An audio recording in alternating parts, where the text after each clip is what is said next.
UCC পশ্চিমবঙ্গে কার্যকর হবে হবে হবে এবং কার্যকর হবে হবে হবে এবং কুর্মী সহ যারা আছেন, যারা আমাদের প্রাচীন জনজাতি মূলবাসী, তারা এই প্রস্তাবিত বিলের আওতার বাইরে থাকবে।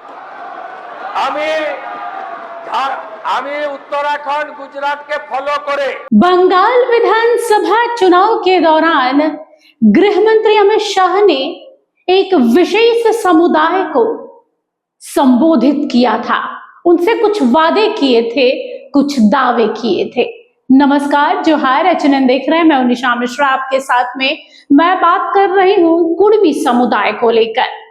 कुर्मी समुदाय को लेकर गृह मंत्री अमित शाह ने साफ कर दिया था कि जैसे बंगाल में भारतीय जनता पार्टी की सरकार काबिज होती है, शुभेंदु अधिकारी सीएम बनते हैं, हमारा सीएम बनता है, तो कुड़माली भाषा को 8वीं अनुसूची में शामिल किया जाएगा। इसके साथ साथ कुर्मी समुदाय को कई और रियायतें दी जाएंगी। शुरुआत हो चुकी है। जी हाँ, शुभेंदु अधिकारी तख्ता पलट करके आए और सीएम बन गए। सीएम बनने के बाद कई अहम फैसले ले रहे हैं, घुसपैठ पर लगातार लगाम कस रहे हैं, यूसीसी पर बात चल रही है। यूसीसी के जो ड्राफ्ट है वो 2 जुलाई को सामने रखे जाएंगे। असम, गुजरात और उत्तराखंड के बाद चौथा राज्य बनेगा पश्चिम बंगाल, जहां पर यूसीसी लागू होगा, यानी यूनिफॉर्म सिविल कोड। देखिए, मुस्लिम समाज शुरुआती दौर से ही यूसीसी के खिलाफ है। इसको लेकर लगातार ममता बनर्जी ने एम फैक्टर को साधने का प्रयास किया था कि पहले यूसीसी लाएंगे, फिर एनआरसी लाएंगे और उसके बाद यहाँ पर एम फैक्टर को सताया जाएगा। वो तो पहले से ही अल्पसंख्यक है और ना जाने क्या क्या, लेकिन ममता बनर्जी का ये ट्रिक और ट्विस्ट काम नहीं आया और यहाँ पर सीधे भारतीय जनता पार्टी की जीत हुई है। और अब शुभेंदु अधिकारी ने खुलकर यहाँ पर कह सकते हैं कि बैटिंग करनी शुरू कर दी है और कह दिया है कि भाई यूसीसी तो लागू होगा, किसी के पेट में दर्द हो रहा है तो दर्द को बर्दाश्त करो, सहो, लेकिन यूसीसी लागू करेंगे। लेकिन यूसीसी से आदिवासी समाज को पहले ही अलग रखा गया है, यानी यूसीसी के जितने भी नियम, कानून, प्रावधान है वो आदिवासी समाज पर लागू नहीं होंगे। लेकिन अब आदिवासी समाज की बराबरी करते हुए कुर्मी समाज के लिए भी एक खास, कह सकते हैं, ये फैसला हो सकता है बंगाल सरकार की ओर से कि मुख्यमंत्री शुभेंदु अधिकारी ने खुद साफ कर दिया है कि यूसीसी के नियम और कानून के प्रावधान कुर्मी समाज के जो नियम कानून होंगे उसमें हस्तक्षेप नहीं करेंगे। यानी कुर्मियों की अपनी जो रीति रिवाज है उसमें हम हस्तक्षेप नहीं करेंगे। कुर्मी समाज को भी आदिवासी समाज की तरह बाहर रख दिया गया है यूसीसी से।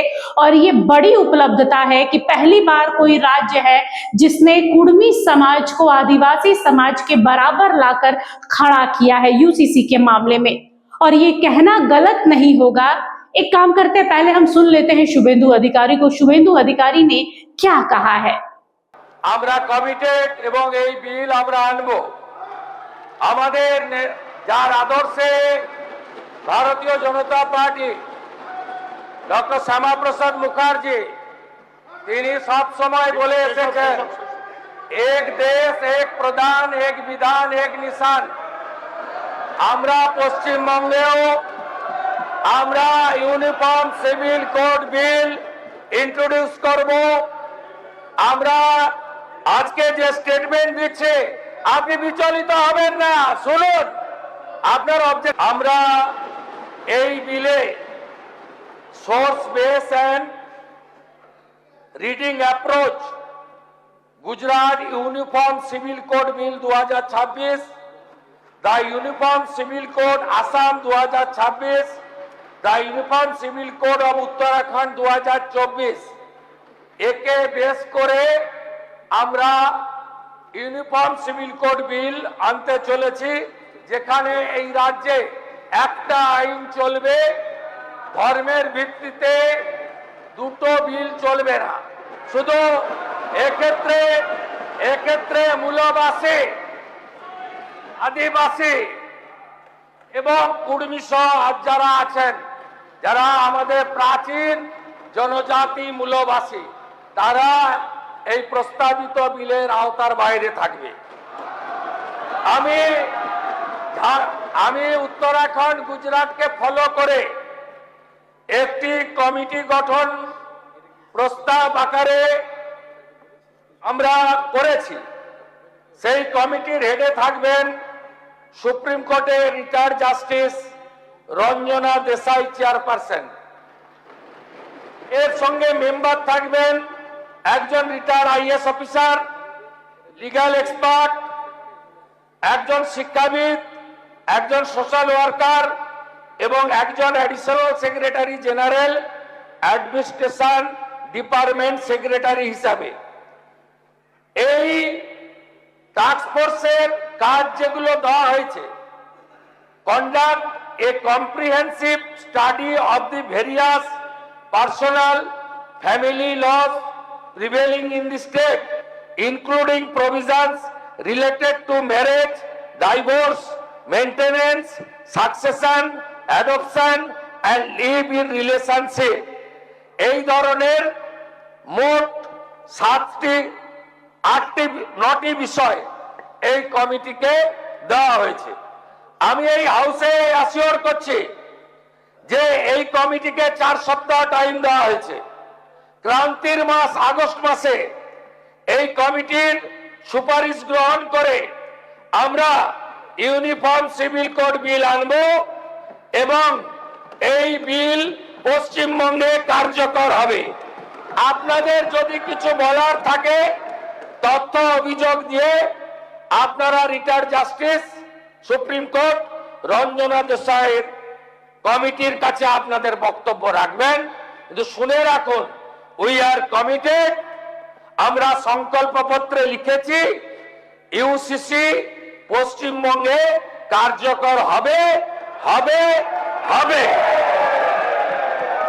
देखिए, अब ये कहना गलत नहीं होगा कि बंगाल में भारतीय जनता पार्टी और गृह मंत्री अमित शाह ने जो आदिवासियों और कुर्मियों से वादा किया था उसे पूरा करेंगे, खासतौर पर कुर्मियों को लेकर।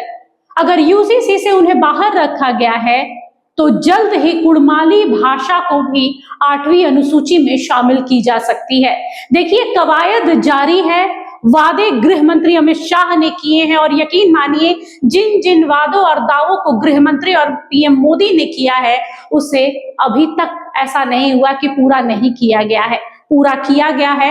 कुर्मी समाज में उत्साह की लहर है और इसके साथ में अब उन्हें इंतजार है कि कब हमारी भाषा कुड़माली को 8वीं अनुसूची में शामिल की जाएगी, साथ ही कब हमें एक बार फिर से एसटी का दर्जा मिलेगा जिससे हमें हटा दिया गया था।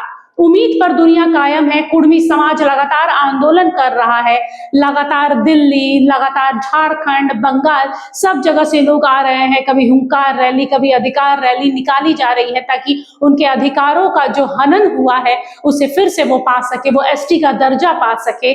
और इसी में जुटे हुए हैं। करते रहिए, लगे रहिए, कभी ना कभी तो सवेरा जरूर होगा। और शुभेंदु अधिकारी का ये फैसला अब तक का उनका मास्टर स्ट्रोक माना जा रहा है। 70 लाख से अधिक कुर्मी समाज के लोग बंगाल में रहते हैं, कहीं कुर्मी रहते हैं, कहीं कुर्मी रहते हैं। जो लोग बॉर्डर एरिया से हैं, जो झारखंड और बंगाल के बॉर्डर एरिया में, वो खुद को कुर्मी कहते हैं। जो अंदरूनी बाकी जिलों में है वो खुद को कुर्मी कहते हैं। कुर्मी अमूमन एक ही है, अलग नहीं है। क्षेत्रफल के हिसाब से लोग अलग अलग तरीके से अपना अपना उन्होंने कहा है। तो इन 70 लाख लोगों से जो वादा किया था आहिस्ता आहिस्ता ही सही अब साकार होने के कगार पर है। नमस्कार, जोहार। देखते रहिए HNN न्यूज। अगर आपको हमारा ये वीडियो अच्छा लगा तो इसे लाइक करें, शेयर करें और हाँ, सब्सक्राइब करना ना भूलें।